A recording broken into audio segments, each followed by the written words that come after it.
नमस्कार। हमारे इस यूट्यूब चैनल पे आप सभी का फिर से स्वागत है। जैसे कि अभी योग सप्ताह हम मना रहे हैं और कल अंतर्राष्ट्रीय योग दिवस है 11वां, वो हम बहुत ही उत्साह के पूर्वक मनाएंगे। तो इसी संदर्भ में जैसे हमने पिछले कुछ 2 वीडियो में बात करी थी कि अंतर्राष्ट्रीय योग दिवस है वो कब अस्तित्व में आया और अब जो है वो मनाया जा रहा है हर साल एक नई थीम के साथ में। तो बात कर लेते हैं योग के बारे में, है ना? तो इस आज के वीडियो में हम कोशिश करेंगे कि योग क्या है ये समझेंगे, कैसे उत्पन्न हुआ योग, क्या-क्या मतलब वर्ड जो है वो डिराइव्ड कैसे हुआ, मीनिंग क्या है उसका, और योग पुराने समय से लेके आज वर्तमान स्वरूप में जो आया है, उसके क्या-क्या फेजेज़ रहे, जो विकास क्रम है इसका ना, डेवलपमेंट कैसे हुआ योग का। फिर हम देखेंगे कि डिफरेंट टाइप ऑफ डेफिनेशंस क्या है, अलग-अलग जगह पे जैसे भगवद गीता में अलग डेफिनेशन है, पतंजलि योग सूत्र है, वहाँ पे अलग है, उपनिषदों में क्या बोला गया है, ये सब डिस्कशन करेंगे। और फिर देखते हैं आगे योग के टाइप्स के बारे में, अगर वीडियो ज़्यादा बड़ा नहीं हुआ तो शुरू करते हैं हम योग शब्द की उत्पत्ति से, है ना? एटिमोलॉजी ऑफ योगा, योगा शब्द बना कैसे है? तो योग जो शब्द है इसकी उत्पत्ति संस्कृत के शब्द युजीर योगी से हुई है ना। इस शब्द का जो रूट मीनिंग है वो है जुड़ना, एक होना, मिलना, है ना? कि कोई भी जो चीज़ है किसी के साथ में जुड़ रही है, जैसे फॉर एग्जांपल हम डिफरेंट टाइप्स के 2 ऑब्जेक्ट्स को मिला दिए तो वो एक हो गए, है ना? तो जुड़ जाएगा तो एक हो जाएगा, मिल जाएगा ना। तो अब हम इसको ह्यूमन बॉडी के रेफरेंस में देखेंगे। तो योग का जो अर्थ है वो है जीवात्मा का परमात्मा से मिलना। हमें ये पता नहीं होता कि हम परमात्मा के ही अंश हैं ना। जो अहंकार होता है मनुष्य का, वो अपने को ईश्वर से अलग समझता है। तो योग है वो उस जो भ्रम की स्थिति है मनुष्य की कि वो परमात्मा से अलग है, इसको दूर करने में बहुत मेजर रोल प्ले कर रहा है कि आप अलग नहीं हो परमात्मा से। जो हमारे अंदर, हर व्यक्ति के अंदर परमात्मा का अंश है और उस अंश की जीवात्मा से मुलाकात कराने का एक माध्यम है ये, है ना। तो योग का अर्थ है जीवात्मा का परमात्मा से मिलना। व्यक्ति को जब ये ज्ञान हो जाता है कि वो भगवान से अलग नहीं है, जो एक ऐसी सुप्रीम पावर है जो संपूर्ण सृष्टि को चला रही है, उससे अलग नहीं है, ये अवस्था प्राप्त होना ही योग है। इसलिए जुड़ना, मिलना, एक होना, है ना। एक किससे हो रहा है? परम तत्व से, परमात्मा से, ईश्वर से। तो वो जो स्टेज आ जाएगी पर्सन की, उसमें बोला जाएगा कि ये योग की अवस्था है। ठीक है। युजीर योगे शब्द की उत्पत्ति से संदर्भ जो अर्थ है वो ये है। दूसरा, युज समाधो एक और अन्य अर्थ है उसके अनुसार कि समाधि की अवस्था में लगभग यही स्टेज रहती है कि परमात्मा और जीवात्मा है वो अलग नहीं है ना, दोनों एक ही है। ये स्टेज समाधि की अवस्था कहलाती है। तो युज समाधो शब्द से उत्पत्ति मानी गई है। दोनों का जो सार भाग है वो एक ही है। जीवात्मा को ये ज्ञान हो जाना कि वो परमात्मा से भिन्न नहीं है, उसी को समाधि की अवस्था बोल दिया। तो योग शब्द का जो मीनिंग है, उत्पत्ति है, वो ये है। अब बात करते हैं कि प्रोग्रेस कैसे हुआ, कैसे डेवलप हुआ ये, ना। तो चाहे वो उपनिषद का काल हो या फिर आधुनिक काल हो, यहाँ तक डिफरेंट जो ऑब्जेक्टिव्स थे योग के, वो कैसे थे। सबसे पहले प्राचीन उपनिषद, हम जानते हैं कि उपनिषद जो है वो बहुत नॉलेज का जो सोर्स था पुराना, वो है वेद उपनिषद, ये दोनों। तो उपनिषदों में योग को बताने का एम क्या था? परमात्मा की प्राप्ति का साधन। वहाँ पे उस जो समय में ऑब्जेक्ट रहता था पर्सन का, वो परमात्मा को पाना ही रहता था ना। अभी तो जो समय चल रहा है इसमें तो पता ही नहीं क्या क्या ऑब्जेक्ट है हम लोगों के, है ना। पता ही नहीं हो पाता हमें कि ऑब्जेक्ट क्या है हमारी लाइफ का, लेकिन उन लोगों को क्लियर था। तो योग के माध्यम से वो लोग परमात्मा की प्राप्ति कर रहे थे। जैसे अभी हम डेफिनेशन में इसमें देखे हैं कि जो व्युत्पत्ति है उसी में बोल दिया कि परमात्मा का जीवात्मा से मिलन, वो अवस्था है योग। तो उपनिषद का एम ये था योग का, ना। फिर बात करते हैं भगवद गीता की। भगवद गीता, हाँ, जिनके बारे में जितना बोले वो सब कम है ना। तो जो धार्मिक ग्रंथ हमारा भगवद गीता, यहाँ पे भगवान कृष्ण अर्जुन को जो उपदेश दे रहे थे, वहाँ पे उन्होंने निष्काम जो कर्म था उसको योग बोला ना, कि आप फल की इच्छा से रहित जो कर्म कर रहे हैं वो योग है। अभी हम जो डेफिनेशंस देखेंगे कि योग की विभिन्न परिभाषाएं जो है, वहाँ पे जो बहुत अच्छी अच्छी परिभाषाएं भगवद गीता से उठाई गई है, तो वो सारी जो निष्काम कर्म योग है उस पर ही डिपेंड है सारी, है ना। फिर बात करते हैं पतंजलि योग सूत्र की, है ना। ये योग का बहुत बड़ा मतलब सोर्स है जहाँ से हमें बहुत सारी इसके बारे में जानकारी मिलती है। तो यहाँ पे चित्त की वृत्तियों का निरोध, उनको रोकना एवं समाधि की अवस्था की प्राप्ति, ये करना योग का उद्देश्य था ना। अंत में परमात्मा की प्राप्ति करनी है। जीवात्मा को ये आभास होना चाहिए कि वो परमात्मा से अलग नहीं है, और ये जब हो जाएगा तो उस स्टेज को हम बोलेंगे समाधि। और यहाँ तक जो पहुँचने की यात्रा है वो आपकी कौन कौन से स्टेशन से होकर गुजरेगी? चित्त की जो वृत्तियाँ हैं ना, चित्त की बहुत सारी मतलब कितनी है, 5 वृत्ति बताई गई है: प्रमाण, विपर्यय, विकल्प, निद्रा और स्मृति, है ना। चित्त यानी कि मन, बुद्धि और अहंकार। अब इनके भी सबके अलग अलग डेफिनेशंस है ना। तो चित्त शब्द जो है वो मन, बुद्धि और अहंकार तीनों को सम्मिलित किए हुए हैं। उसके क्या क्या वृत्तियाँ हैं, मतलब कहाँ कहाँ पे प्रवृत्त हो रही है वो, प्रमाण में, विपर्य में, विकल्प में, निद्रा और स्मृति में। ये क्या होते हैं ये हम समझेंगे आगे, है ना, चित्त की वृत्ति देखेंगे जब। तो इनको पार करते हुए आप समाधि पे जाके पहुँचेंगे, है ना। निरोध करना है इन सब चीज़ों का, इनको हराते हुए आप जाके पहुँचेंगे समाधि में। वो एम था पातंजलि योग सूत्र का ना। इसके बाद का जो डेवलपमेंट का स्टेज है वो था हठ योग। हठ योग जो है उसमें एम था शरीर के विभिन्न जो अभ्यास है, बहुत सारी जो क्रियाएं शरीर से करते हैं हम, उनके द्वारा राजयोग की प्राप्ति, ये एम था हठ योग का। उसके बाद समय आता है मध्यकालीन युग, जहाँ पे जो हिंदू धर्म है, बौद्ध है, सिख है, जैन है, ईसाई है ना, इन सब ने योग को क्या माना, विभिन्न धार्मिक विचारों की साधन पद्धति माना। इस समय तक अब शिफ्ट हो गया है ना प्रयोजन, हर डिफरेंट टाइम के साथ में थोड़ा थोड़ा देखो मॉडिफिकेशन आता जा रहा है। तो धार्मिक विचारों की साधन पद्धति थी, उसका माध्यम बनाया इन्होंने। मध्यकालीन जो युग चल रहा था वहाँ पे विभिन्न धर्मों के लोगों ने अपने अपने धर्म के अनुसार। आधुनिक युग, आधुनिक जो अभी हम टाइम देख रहे हैं, यहाँ पे सामाजिक विकास के लिए योग जो है इसका प्रयोजन है। जैसे प्रीवियस जो हिस्ट्री वाला जो लेक्चर था हमारा कि अंतर्राष्ट्रीय योग दिवस अस्तित्व में आया, उसके पीछे क्या क्या कारण थे। तो जो हमारे माननीय प्रधानमंत्री थे उन्होंने इस चीज़ को इनिशिएशन के लिए रखा और फिर वो अनुमोदन हो गया। तो सबका एक तरह से सोशल जो वेलबींग है उसके लिए योग को प्रमोट किया जा रहा है अभी, है ना। तो आधुनिक समय में जैसे कुछ महात्मा गांधी है, स्वामी विवेकानंद है, श्री अरविंदो, महेश योगी, जय कृष्ण मूर्ति, इन सब ने इस थीम पे जोर दिया, ये एम रहा इनका ना। तो प्राचीन उपनिषद से लेके आज तक के काल तक की प्राप्ति के लिए योग जो है इन विभिन्न प्रयोजन के साथ में रहा। तो ऐसे करके इसका डेवलपमेंट हुआ है, डेवलपमेंट ऑफ योगा जो है वो यहाँ आ रहा है। अभी का जो हमारा टाइम है इसमें आधुनिक जो ये विचारक थे, अरविंदो, महात्मा गांधी, स्वामी विवेकानंद आदि, इनके बाद जो योग है उसमें बहुत सारा मेजर चेंजेज हुआ। अभी जो है आध्यात्मिक और सामाजिक पक्ष के साथ साथ अभी हम देख रहे हैं कि इस टाइम तक क्या हो रहा था कि या तो परमात्मा की प्राप्ति का साधन था, या फिर लास्ट जो हमने देखा आधुनिक में, उनमें योग जो है वो समाज के कल्याण के लिए आया। लेकिन अभी रिसेंट जो टाइम चल रहा है हमारा, जैसे अभी हम 11वां अंतर्राष्ट्रीय योग दिवस मनाने जाने वाले हैं कल, तो यहाँ पे क्या है कि स्वास्थ्य के लिए ना, हेल्थ जो है उसके लिए ज़्यादा फेमस हो रहा है योगा ना। तो योग के माध्यम से स्वास्थ्य का रक्षण कैसे किया जाए, स्वस्थ से स्वास्थ्य रक्षणम आतुरस्य विकार प्रशमनम च, है ना। तो दोनों जो उद्देश्य हैं, प्रयोजन है आयुर्वेद के, स्वास्थ्य की रक्षा वाला भी और व्याधि का निवारण भी, उन दोनों प्रिवेंटिव और क्यूरेटिव जो एस्पेक्ट है उसको फुलफिल करने के लिए योग जो है अभी करंट इरा में चल रहा है ना। तो अब देखिए आपकी स्टार्टिंग में परमात्मा की प्राप्ति का साधन अभी भी है वो, है ना। तब जब आदमी स्वास्थ्य से और इनसे ऊपर उठ जाएगा तब जाके, जैसे कि धर्म अर्थ काम मोक्षाणाम जो है वो हमारा आयुर्वेद का क्या है प्रयोजन, वो भी है पुरुषार्थ चतुष्टय की प्राप्ति करना, है ना। तो तब जाके आप मोक्ष की तरफ पहुंचोगे, और मोक्ष का मिलेगा जब परमात्मा जीवात्मा से मिल जाएगी, है ना, जीवात्मा परमात्मा में मिल जाएगी, छोटा ही जाएगा ना बड़े के पास। तो मौलिक जो रूप था उसमें ऐसे ऐसे हर टाइम के साथ में थोड़ा थोड़ा चेंजेस आता गया ना। ऐसा नहीं है कि परमात्मा की प्राप्ति अभी उद्देश्य नहीं है योग का, अभी है, लेकिन ऐसे लोग कम है ना। कितने लोग पहुंच पाएंगे उस तक, बहुत डाउट है इसके अंदर। हाँ, अभी तो स्वास्थ्य की रक्षा के लिए योग करना भी बहुत मुश्किल है लोगों के लिए ना। मतलब ये सिर्फ ऐसा कुछ एक वीक मनाने से या फिर एक डे मनाने से नहीं हो पाएगा। डेली बेसिस पे हमें रेगुलर जो है सिंसियरिटी के साथ अगर हम ये फॉलो करेंगे तो हो सकता है कि हमारा स्वास्थ्य अच्छा रहे। और समाधि और परमात्मा को पाने तक की यात्रा तो बहुत ज़्यादा मुश्किल है, जो एक दो लोगों को ही प्राप्त हो पाएगी बहुत लाखों करोड़ों में से, है ना, ऐसा है। खैर वो बात अलग है, हम मेन विषय पे चलते हैं। तो ये हमने देखा कि योग जो है उसका अर्थ क्या है, व्युत्पत्ति कैसे हुई उसकी, और कैसे डेवलपमेंट हुआ। अब बात कर लेते हैं हम इसके विभिन्न जो परिभाषाएं दी गई है ना, definitions, different type of definition. वहीं से शुरू करेंगे उपनिषद से। तो उपनिषद में हमने देखा कि इनका प्रयोजन क्या था, जीवात्मा और परमात्मा को एक करना, है ना। तो ये कब होगा, जब पांचों इंद्रियां, बुद्धि और मन स्थिर हो जाते हैं, तो इसको योग या परम गति कहते हैं। स्थिर मन का स्थिर होना, पांचों इंद्रियों का स्थिर होना और बुद्धि का स्थिर होना बहुत आवश्यक है।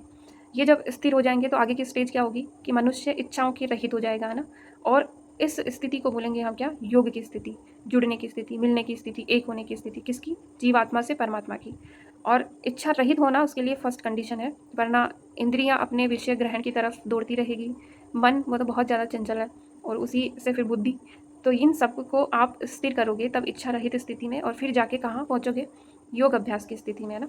लेकिन बहुत डिफ़िकल्ट है इस चीज़ को अटेंड करके रखना ना। तो एक बार हो सकता है कि आपने ये स्थिति कुछ टाइम के लिए कर ली स्टेबल, लेकिन ये टेम्परेरी बेसिस पे है। इसको बनाए रखने के लिए आपको ये अभ्यास बार-बार करना पड़ेगा, क्योंकि इसकी एब्सेंस में ये क्या है, नष्ट हो जाता है। फिर से अटेंड किया जा सकता है इसको ना, वापस से योग अभ्यास करेंगे आप तब।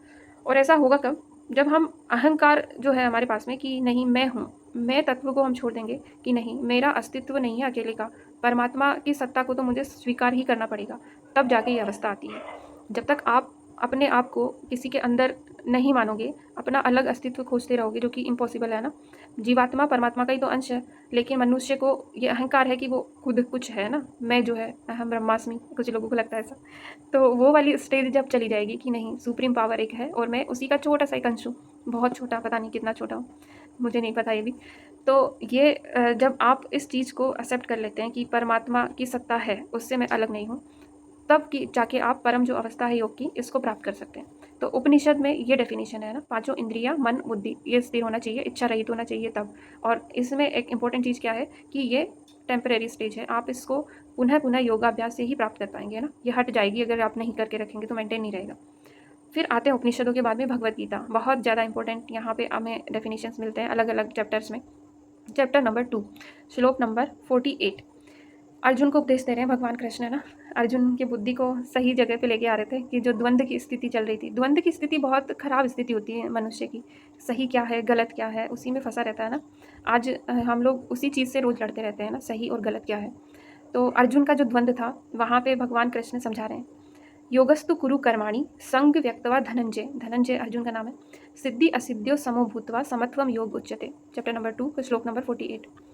किसी कार्य की सिद्धि मतलब सफल होगा या असफल होगा, सिद्धि असिद्धि, इससे आपको कोई मतलब नहीं होना चाहिए है ना। कार्य आप जो भी कर्म कर रहे हो वो कैसा होगा, अच्छा होगा बुरा होगा, उससे कोई मतलब नहीं होना चाहिए, कोई सरोकार नहीं होना चाहिए ना। और अगर आप देख लिए कि हाँ सफल हो गया या फिर मैं असफल हो गया या पहले से मन में डर है, उन सब चीज़ों से तटस्थ रहना है हमें है ना, समान भाव में रहना है, विचलित नहीं होना है। अच्छा हो रहा है तब भी नहीं, बुरा हो रहा है तब भी नहीं है ना। ऐसी जब स्टेज को आप अटेंड कर लेते हैं कि आपको कोई फ़र्क ही नहीं पड़ रहा है, कुछ गलत हो गया कुछ बहुत अच्छा हो गया ना, तो आसमान में उड़ने वाली स्टेज पे नहीं पहुंच रहा है, पाँव ज़मीन पे ही रख रहा है वो ना। बहुत दुख हो गया तो डिप्रेशन के मारे मर ही नहीं जा रहा है, चलो कोई नहीं यार कल सब ठीक होगा, ऐसे ना तो बहुत ज़्यादा खुशी में खुश हो रहा है सफल होने पे, ना बहुत ज़्यादा दुख होने में, असफल होने में दुखी हो रहा है। तो जो ये तटस्थता का भाव है ना, इसको होना ही क्या बोलते हैं, योग की अवस्था बोलते हैं ना। इसलिए अर्जुन को बोल रहे हैं कृष्ण की, योगस्तु कुरु कर्माणि संग व्यक्ता धनंजय, सिद्धि असिद्धियो समो भूत्वा समत्वम योग उच्यते। तो इन सब चीज़ों से हट जाओ और आप जो है तटस्थ भाव में रह के अपना काम करो, ये योग हो गया अर्जुन को जो शिक्षा दी है। सेकंड डेफिनेशन है चैप्टर नंबर 6 में श्लोक नंबर 23। यस्मिन स्थितो दुखेन गुरुणा अपि विचालयेत तम विद्यात दुख संयोग वियोग योग संगीतम। ऐसी स्थिति मतलब उसी से सिमिलर है ये ना, वहाँ पे कर्म को बोल दिया, यहाँ मानसिक जो अवस्था है उसकी बात कर रहे हैं भगवान, कि मनुष्य की ऐसी स्टेज जहाँ पे वो बहुत बड़े से बड़ा दुख है, कुछ भी दुखों का पहाड़ टूट गया ना। दुख की डेफिनेशन भी सबके लिए अलग अलग है, कुछ लोग लाइट नहीं आ रही आज हॉस्टल में उसी को दुख मान लेंगे ठीक है, तो वो सब नहीं, ज़िंदगी के जो दुख हैं बहुत बड़े बड़े हादसे हो जाते हैं बहुत लोगों के साथ में। कैसे भी स्थिति रहे, कितना ही भयंकर पहाड़ दुखों का आपके ऊपर गिर के गिर गया ना, वो विचलित नहीं कर सकता कि कोई बात नहीं यार क्या हो गया। तो वो जो अवस्था है वो योग है ना, क्योंकि इस अवस्था में दुख का संयोग नहीं होता। संयोग जो क्या है वो टेम्परेरी चीज़ों के लिए यूज होता है ना। किसी डाली पे एक कौवा आके बैठा, कितनी देर बैठा रहेगा डिपेंड करता है कौवे के मूड पे है ना कि उसको कहाँ जाना है। चिड़िया बैठ गई, कौवा उठ बैठ गया, तो वो जो कुछ पलों के लिए, कुछ पल हो सकता है, 1 घंटा उसको वहाँ पे बैठना अच्छा लग सकता है, 1 दिन भी बैठ सकता है, मूड पे डिपेंड करता है कौवे के है ना। तो वो जो डाली पे कौवा बैठ रहा है वो जो चीज़ है वो संयोग है ना। तो दुख जो है वो संयोग नहीं हो पाएगा दुख से आपका, कब, जब आपकी मन की स्थिति ऐसी होगी कि बड़े से बड़े दुख में आप उसको स्टेबल करेंगे कि मुझे उसके पास जाना ही नहीं है, उससे अटैच ही नहीं होना है सिचुएशन से है ना। पहले बोल दिए कि सुख और दुख दोनों के बारे में, अब यहाँ पे दुख के लिए बोल दिए, तब वो जो अवस्था है व्यक्ति की, तो आप समझ सकते हैं कि वो योग की अवस्था में है। ठीक है, नेक्स्ट डेफिनेशन पे आते हैं चैप्टर नंबर 2 में श्लोक नंबर 50। बुद्धि युक्तो जहाति ही उभय सुकृत दुष्कृते तस्मात् योगा युज्यत्वम योग कर्मसु कौशलम। बहुत ही प्यारी डेफिनेशन है। बुद्धि की अवस्था व्यक्ति की योग की अवस्था में जब होती है बुद्धि है ना, बुद्धि की भी अपनी अलग परिभाषा है आयुर्वेद में, मतलब एक एक शब्द पे इतने लंबा आप डेफिनेशन और डिस्कशन कर सकते हैं, यही तो खूबसूरती है इस साइंस की। व्यक्ति की जो बुद्धि है वो उस अवस्था में होती है जब वो कार्य की सफलता और असफलता से प्रभावित नहीं होता है। जो फर्स्ट डेफिनेशन था ना, वैसा ही है। इसलिए व्यक्ति को क्या करना चाहिए? इस योग की स्थिति में रह के कुशलतापूर्वक कर्म करना चाहिए। देखो, योग कर्मसु कौशलम।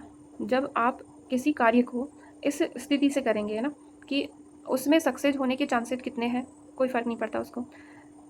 मतलब ऐसा है कि कोई भी काम आप करेंगे तो हो सकता है कि मैं कोई कार्य कर रहा हूँ तो उसमें सक्सेसफुल होने के चांसेस मेरे हो सकते हैं। नहीं कर रहा तो श्योरिटी है कि सक्सेसफुल नहीं होऊँगा। करने पे भी डाउट है, हो भी सकता है और नहीं भी हो सकता है। लेकिन स्थिति हमारी ऐसी रहेगी कि उससे कोई फ़र्क ही नहीं पड़ता। जो हमारा जो फल है, फल की इच्छा करनी नहीं है, भगवान ऐसे ही बोल रहे हैं। तो उस स्थिति में जो पोटेंशियल है उस काम को करने का, वो कई गुना बढ़ जाता है। प्रेशर नहीं होता माइंड पे इंसान के ना कि मैं पास होऊंगा, फेल होऊंगा। मैं कोई भी बिजनेस कर रहा हूँ, कोई काम शुरू कर रहा हूँ, उसकी सफलता और असफलता के मायने नहीं है उसके लिए। तब वो फ्री माइंड होके काम करेगा। अब तब उसके चांसेस जो हैं उसमें सक्सेसफुल होने के वो बहुत ज़्यादा बढ़ जाएंगे। इसलिए भगवान बोल रहे हैं कि योगस्तु कुरु कर्माणि, योग कर्मसु कौशलम, है ना। तो आप जो अपने कर्म है वो एफिशिएंसी के साथ में करिए। इस बंधन से, इस डर से मुक्त हो जाइए कि कैसा होगा ना। तो जो भी काम, जहाँ पे भी आप है, जो भी असाइन ड्यूटी है, उसको क्या मुझे बेनिफिट मिलने वाला है, कोई प्रमोट करेगा, कोई तारीफ करेगा या कोई बुराई करेगा, है ना। अच्छा हो या बुरा काम हो, सबके लिए आपको टारगेट किया जाएगा, है ना, लाइफ में।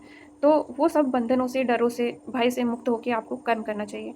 तो योग जो है उसकी डेफिनेशन सिर्फ, अब लोग समझते हैं कि कोई एक्सरसाइज कर लिया उसको योग का नाम दे दिया। नहीं, ये बहुत बड़ी गलतफहमी है और इसी को हमें दूर करना है सोसाइटी से, है ना। कि योग जो है अपने आप में कितने ब्रॉड मीनिंग्स लेके बैठा है अकेला ये शब्द, है ना, कि आप मोक्ष की प्राप्ति तक पहुंच रहे हो उससे। ठीक है, तो ये 3 डेफिनेशन मिल रही है हमको भगवत गीता में। अब आ जाते हैं हम पतंजलि योग सूत्र। महर्षि पतंजलि, जो कि बहुत ज़्यादा प्रणाम करने के योग्य हैं। इन्हीं की योग की प्रथम और संपूर्ण पुस्तक है ये ना, पतंजल योग सूत्र। इसमें योग का बहुत मतलब ब्रॉड लेवल पे क्या है, डिस्क्रिप्शन मिलता है। इसी को अष्टांग योग भी कहते हैं क्योंकि योग के 8 अंग इन्होंने बताए, है ना। तो यहाँ पे डेफिनेशन दिया है, योग चित्त वृत्ति निरोध। योग जो है चित्त की वृत्तियों का निरोध है। अभी देखा हमने कि चित्त वृत्ति के निरोध के माध्यम से समाधि की अवस्था में पहुंचना इनका उद्देश्य था, जो डेवलपमेंट में हम देख रहे थे।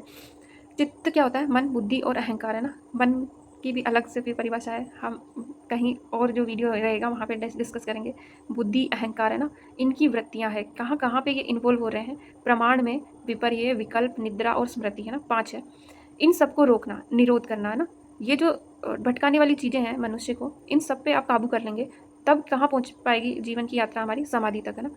तो ये 5 जो वृत्तियाँ हैं इसका निरोध करना, और ये कब होगा? जब आपकी मन स्थिति उस स्थिति में पहुँच जाएगी, जैसे हमने अभी प्रीवियस डेफिनेशंस देखे वहाँ पे, है ना, कि आप सम हो गए। समो भूत्वा समत्वम योग उच्यते, है ना, कि परिस्थितियाँ कैसी भी है मुझे स्थिर रखना है, अपनी मेंटल जो सिचुएशन है उसको ना।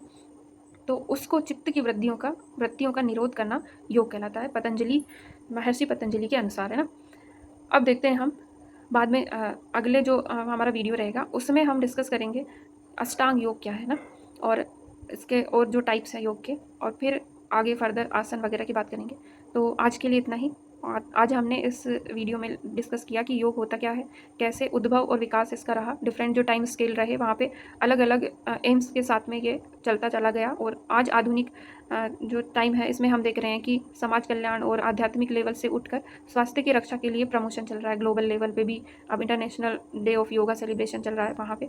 फिर डेफिनेशंस उपनिषद में क्या थे, भगवद गीता में क्या है, महर्षि पतंजलि के अनुसार क्या है। तो यहीं पे आज इस वीडियो को समाप्त करते हैं, और कल के योग दिवस के लिए सभी को बहुत बहुत शुभकामनाएं। आशा है कि हम जहाँ पे भी हैं, जिस जगह पे भी हैं अभी, अपनी अपनी जगह से योगा को प्रमोट करेंगे, और अपने स्वास्थ्य की रक्षा के लिए, परिवार के स्वास्थ्य की रक्षा के लिए, समाज के लिए, देश के लिए और दुनिया के लिए योग को महत्व को समझाने के लिए, और हमारी तरफ से जो भी छोटा छोटा एफर्ट है वो सब लोग करेंगे। तो इसी के साथ में सभी को योग दिवस की शुभकामनाएं देते हुए इस वीडियो को समाप्त कर रहे हैं। सभी का बहुत बहुत धन्यवाद।